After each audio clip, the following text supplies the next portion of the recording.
नमस्कार. आज आपण घरगुती पद्धतीने पुलाव बनवणार आहोत. त्यासाठी लागणारे तांदूळ बासमती किंवा बिर्याणीचे तांदूळ घेऊ शकता.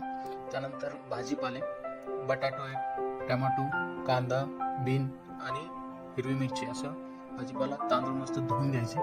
त्यानंतर गॅस पेटवून कुकर ठेवायचा.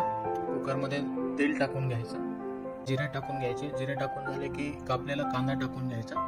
एक करून मिक्स केल्याच्या नंतर थोडासा मसाला वेगवेगळा आणि धुतलेले तांदूळ आपण घेऊया आणि हे मिक्स झाल्यानंतर त्यामध्ये कोथिंबीर टाकून घेऊया आणि ते परत व्यवस्थित सगळं आणि तांदूळ आणि पेटून टोपण लावून शिजत घालूया. 2 ते 3 शिट्ट्या झाल्यावर बंद करूया. चला तर आपला पुलाव बनवून तयार आहे. तर असं वास येत आहे. चला तर मग घेऊ. लेट आता आपल्याला जेवायला तयार आहे. नवनवीन व्हिडिओ पाहण्यासाठी सबस्क्राईब करा आणि